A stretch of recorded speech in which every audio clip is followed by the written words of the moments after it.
I am a tribal Aboriginal and I hate the welcome to country. As a tribal person, why? Welcome every other bastard on country when I, as an Aboriginal person, have never felt welcomed on my own ground. On my own dirt, never been felt welcome. Welcome everyone in to continue to take.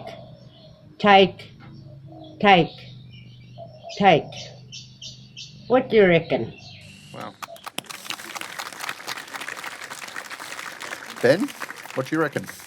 Well, the unwelcome, or you're not welcome, I think it poses some really hard truths. And we see, blackfellas and the generosity and the spirit of care that is innate to who we are as a peoples, despite the enduring mess that continues to get imposed on us, still turning up to provide safe passage and welcoming to people who are often doing the oppressing. So I think it's, it's interesting, right?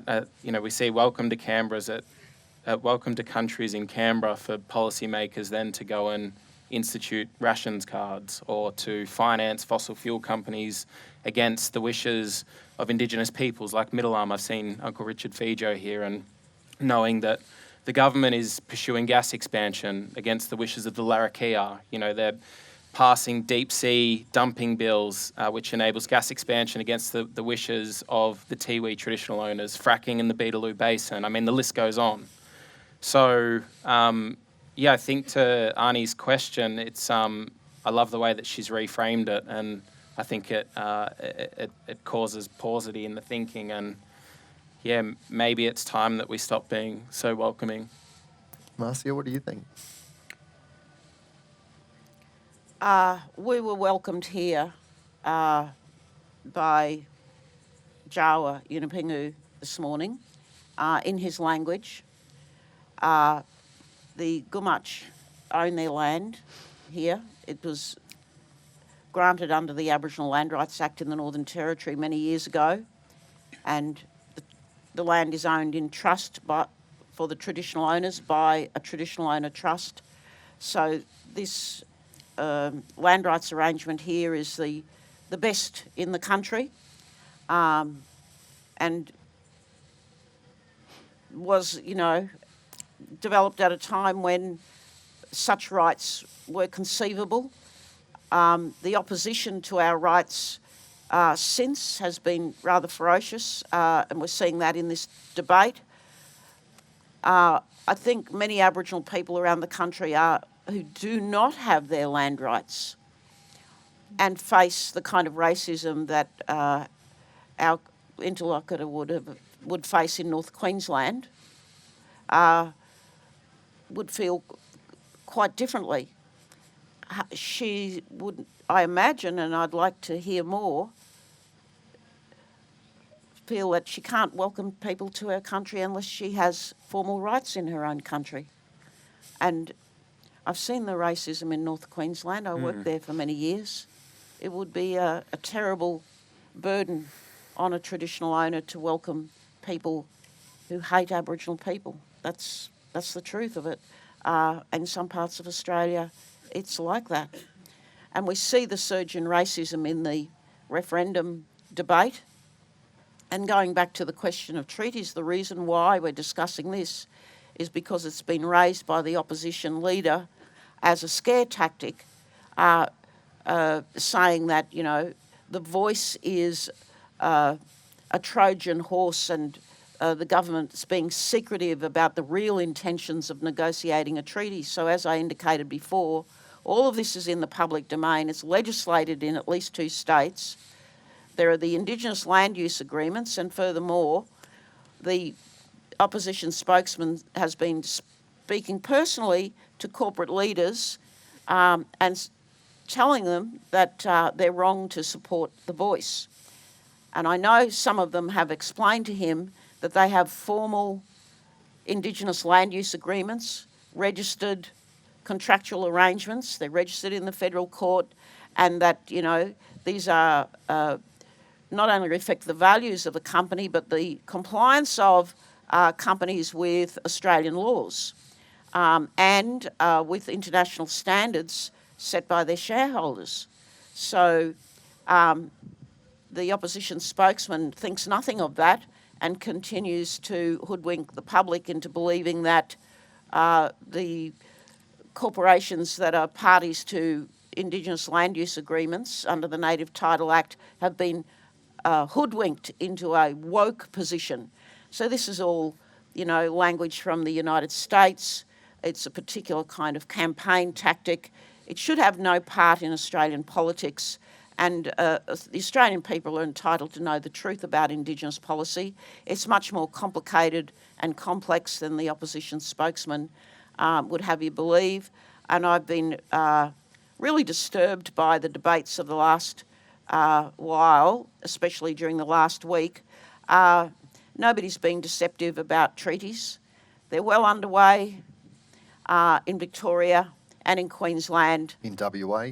And yes, and in WA, where 4 Indigenous land use agreements have been legislated as the Noongar settlement by the Western Australian government, and therefore the Crown in Western Australia is a party to that settlement.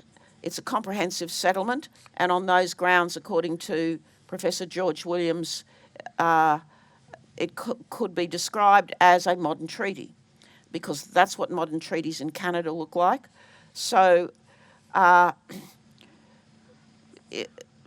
in some parts of Queensland, it's entirely possible to whip up hysteria about, you know, Aboriginal people getting rights that white people don't have. It all sounds rather like, you know, 92, 93 in the Queensland election when Pauline Hanson was elected.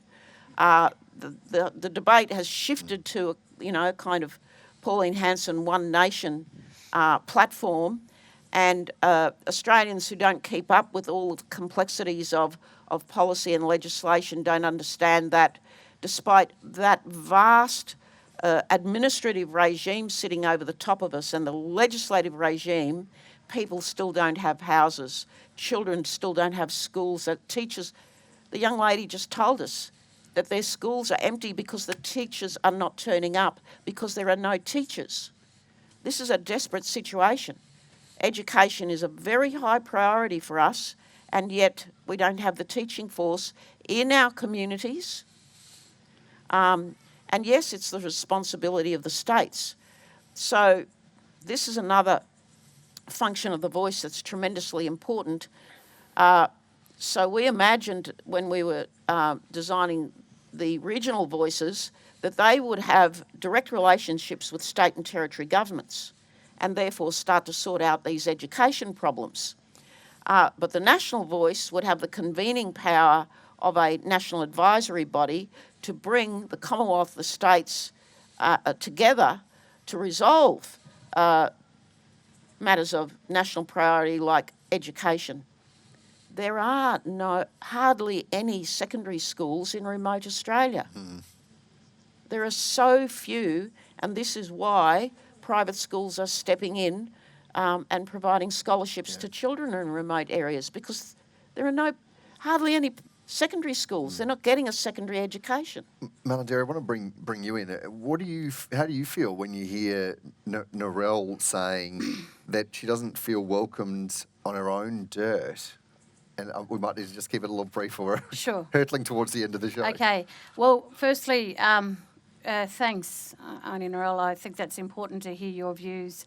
And it is good to hear it from the perspective that you don't feel welcome yourself.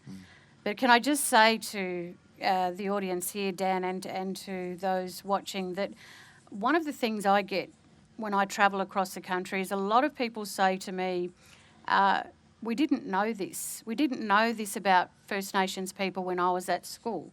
You know, we didn't know about these issues. We weren't taught about the history of First Nations people. We didn't even know anything about the land that I grew up on, that it was Wiradjuri, or that it was the Yolŋu, or that it was the Larrakia. So I hear a lot of that. And what I see from our younger generation now, I mean, even my own girls, they know which country we're walking on and whose land. And these kids, these next generation of Australians, know about First Nations people in this country, and they know that there were people here well before 1788. And I think there is a much bigger message here. Yes, I hear the individual hurt, but I would say to those out there and to Aunty Narelle, I hear you. But I think collectively for our country, it is a good thing. And if First Nations people do not wish to welcome, they have a choice to say no when invited or asked to do so. I just think it's a poignant question and, riddled with possibility, because how undignifying is that, to think that you are obliged to provide safe passage to welcome people when you don't even feel safe or sound on your own soils, when you are trampled on. And I think within that question that calls for paucity, and within that paucity there's possibility. Taylah. I think it's a valid question. And for what it's worth from my perspective, if you want to say no to welcoming people on your land, say no. But I will leave you with this.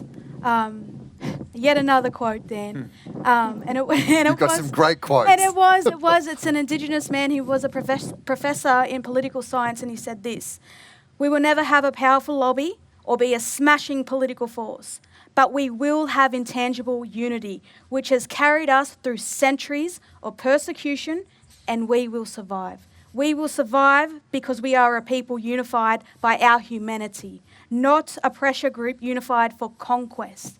That is the legacy that our mob come from."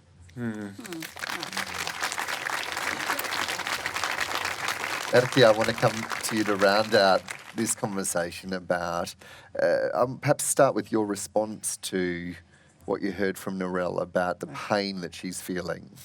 Narelle, I'm not sure what welcome you are talking about, whether it's welcome to country, your country, or whether it is visitors coming into your country. But I will tell you a story, Narelle. There was a time when even I don't remember people in Western Australia or people in Sydney welcoming non-Indigenous people or other peoples. I know because I remember, I'm going to say your name, Merrki, Jamboa, Marawili, and his clan went to Sydney. And this was quite a few years ago. And they went there to open an exhibition. And I remember, I didn't go at that time, which I usually do. Whole lot of us, families go there. But this time I didn't. And I remember that there was a smoking ceremony on the top of a building. And you had a big tin with leaves in it. And they smoked it because there were so many people that you smoked that day. So this smoke was coming out from the tin, right? And then the people started coming around the tin so that they could be touched by the smoke, means welcome to our exhibition. And from then on, that smoking ceremony started happening everywhere. In the Yolŋu law, smoking is only done after death has been finished, after initiation of young boys, and of course the birth of a child. That's when the smoking only is done, and only by leaves and fire. Nothing to do with big bins or anything like that. Thank you.